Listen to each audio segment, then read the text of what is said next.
Severance में खोई हुई पहचान का ढूंढना एक मेन थीम रहा है। सीजन 1 में ल्यूमन इंडस्ट्रीज के एमडीआर डिपार्टमेंट के इनीस अपने आउटी से कांटेक्ट करने की कोशिश कर रहे थे। उन्हें सिर्फ अपने बारे में जानने की ख्वाहिश थी, बल्कि वो अपने आउटी से ये भी कहना चाहते थे कि वो इन्हें इस सेवरेंस जेल से बचा लें और कभी ल्यूमन में वापस काम न करने दें। इस रेबल में इरविंग भी शामिल था, जो बार बार एक ब्लैक कॉरिडोर पेंट कर रहा था, जिसके बीच में एक एलिवेटर था। सीजन 1 के आखिर में दिखाया गया कि इरविंग के स्टोर रूम में ऐसी ही पेंटिंग्स थी और वो शायद रात भर ये बना रहा था ताकि वो अपने सबकॉन्शियस माइंड में ये इमेज डीपली डाल सके, ताकि उसका इनी कभी न कभी वो इमेज याद कर सके। सीजन 2 एपिसोड 3 में मार्क स्काउट भी कुछ सिमिलर करने की कोशिश करता है, जब वो एक अल्ट्रावायलेट लैम्प से अपने रेटिनास पर एक मैसेज बर्न करने की कोशिश करता है, ताकि वो अपने इनी को ये बता सके कि अपनी वाइफ के बारे में सच जानने की कोशिश करे। क्या जेमा सच में जिंदा है? हाँ, असल में रेगाबी ने मार्क को अंधा होने से बचा लिया और उसने बताया कि इंटरनेट पर मिलने वाले क्राफ्टी सॉल्यूशंस हमेशा हेल्पफुल नहीं होते। मार्क का आइडिया कामयाब नहीं हुआ, लेकिन लगता है इरविंग का आउटी फाइनली उसका मैसेज समझ गया। हमने देखा कि इनी इरविंग ने एक डार्क कॉरिडोर का स्केच बनाया, जो उसका आउटी पूरे सीजन 1 के दौरान बना रहा था। पिछले सीजन में इरविंग का इनी, जो अपने आउटी की वजह से नींद से महरूम था, ऑफिस में वही डार्क कॉरिडोर देखने लगता है और बाद में जब उसने अपने आउटी के स्टोर रूम में वो पेंटिंग देखी ड्यूरिंग मैक्रोडेट अपराइजिंग, तो उसने सब कुछ कनेक्ट किया और समझा कि ये मिस्टीरियस स्केच किसी बड़े प्लान से जुड़ा है। सीजन 2 एपिसोड 2 में इरविंग ने अपने अपार्टमेंट के पास एक पब्लिक बूथ से चुपके से कॉल किया था। दूसरी तरफ जो बंदा था उसने कॉल पिक नहीं किया, फिर भी इरविंग ने उसे एक मैसेज छोड़ा जिसमें ये कंफर्म किया कि उसका इनी मैसेज समझ गया है। इरविंग का आउटी शायद ये सोचता था कि जब उसका इनी रियल वर्ल्ड में उसकी बॉडी कंट्रोल करेगा तो उसने घर में कैनवस देखे होंगे, जिससे इरविंग के आउटी को लगा कि उसका इनी मैसेज समझ गया है। मान लो अब इरविंग का इनी उस मिस्टीरियस डार्क टनल के बारे में जानता है जहां आखिरी बार मिस कैसी ने विजिट किया था, तो ये जीत है। अब हम फोन बूथ सीन की बात करते हैं। इरविंग का आउटी कॉल करता है। इसके बाद जब उसने अपनी पॉकेट में सीक्रेट मैप देखा, वो जानता था कि ये मैप उसकी पॉकेट में नहीं होना चाहिए और ये शायद उसका इनी ही था जो इस मैप को निकाल लाया।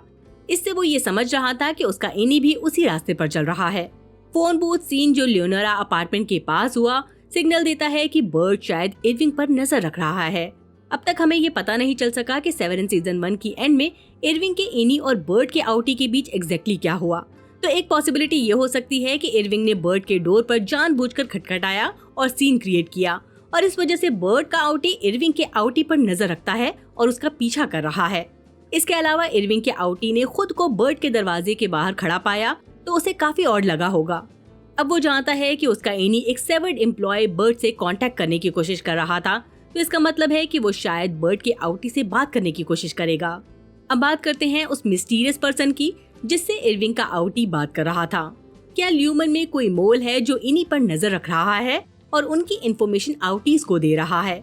ये मिस्टीरियस पर्सन या मोल हो सकती है रेगाबी, या कम से कम अब तक हम सिर्फ उसी को जानते हैं जो ल्यूमन के डार्क सीक्रेट के बारे में जानती है। मेरा मानना है कि इरविंग मार्क और पेटी की तरह रेगाबी से कांटेक्ट में था और रेगाबी इरविंग के आउटी की मदद कर रही थी ताकि उसके इनी को कांटेक्ट किया जा सके और सेवर्ड वर्कर के बारे में छुपी हुई सच्चाई को समझा जा सके। रेगाबी हमेशा ऐसे लगती है जैसे उसे रीइंटीग्रेशन और इंटीग्रेशन प्रोसेस के बारे में काफी कुछ पता हो, लेकिन ये थोड़ा डिसअपॉइंटिंग है कि वो आउटीज या ऑडियंस के साथ ज्यादा इन्फॉर्मेशन शेयर नहीं करती। सब कुछ बहुत मिस्टीरियस रखती है। शायद उसके पास जो इंटेल है वो खुद भी उससे श्योर नहीं है और इसीलिए वो आउटीज के पास जा रही है और उन्हें ल्यूमन के अगेंस्ट कर रही है ताकि वो एक मोल प्लान कर सके और कॉर्पोरेट इविल के खिलाफ एविडेंस इकट्ठा कर सके। और हो सकता है कि मार्क का अपना इनी के साथ रीइंटीग्रेशन के बाद कुछ प्रोग्रेस हो सके। सीजन 3 के एपिसोड 3 में बर्ट की एक्स कलीग फेलिशिया ने इरविंग के स्केच बुक में डार्क टनल देखा जो उसके हिसाब से एक्सपोर्ट हॉल तक ले जाता है, जहां ओएनडी डिपार्टमेंट काफी शिपमेंट भेजता है। फेलिशिया कहती है कि वो खुद भी वहां जाते थे। इसका मतलब है कि बर्ट को भी इस जगह के बारे में पता है और हो सकता है कि ये बर्ट का आउटी था जिसने इरविंग के आउटी या किसी और को ये रेड मार्क एलिवेटर के बारे में बताया। एलिवेटर पर एक डाउनवर्ड साइन है जो ये सिग्नल देता है कि जब इनी एलिवेटर के नीचे जाता है तो वो आउटी बन जाता है और ये एक एक्सीडेंट था जो बर्ट के साथ हुआ, जिसके बाद मैनेजमेंट ने किसी भी वर्कर को एक्सपोर्ट हॉल में जाने से रोक दिया और एक आदमी को भेजना शुरू कर दिया ताकि वो शिपमेंट कलेक्ट करे। जो इकलौती इंसान हमें एलिवेटर के अंदर जाते हुए दिखाई दी वो थी मिस कैसी या जेमा। शायद ये एलिवेटर किसी तरह का बैकडोर है जो बिल्डिंग को छोड़ने का रास्ता देता है, और इरविंग का ये पता करना कि ये कहाँ है रेबल्स के लिए काफी जरूरी हो सकता है, क्योंकि इससे उन्हें ल्यूमन में बिना नोटिस हुए घुसपैठ करने में मदद मिल सकती है। एपिसोड 3 में इरविंग ने फेलिशिया से पूछा कि क्या उसे उस हॉल की लोकेशन याद है, लेकिन इससे पहले कि फेलिशिया जवाब देती सीन खत्म हो गया और हम फेलिशिया या इरविंग को नहीं देख पाते। मतलब हमें पता नहीं चलता कि इरविंग को लोकेशन मिलती है या नहीं, लेकिन शायद आने वाले एपिसोड्स में कुछ और रिवील हो। एक बात तो पक्की है, ये एलिवेटर इनीस के कॉज के लिए बहुत इम्पोर्टेंट है, खासकर उस आदमी के लिए जो कह रहा है इस जगह को जमीन से उड़ा दो। इसी के साथ ये वीडियो यहीं खत्म होता है। मेरा वीडियो आपको कैसा लगा कमेंट सेक्शन में जरूर बताएं। अगर पसंद आया हो तो लाइक करें, चैनल को सब्सक्राइब करना ना भूलें और साथ ही बेल आइकन भी दबा दें, वरना आपको नोटिफिकेशन नहीं मिलेगी। और हाँ, अगर आप फिल्मी स्टोरी बॉक्स को सपोर्ट करना चाहते हैं तो एड्स बिना स्किप किए देखें। बाय, अपना ख्याल रखिए।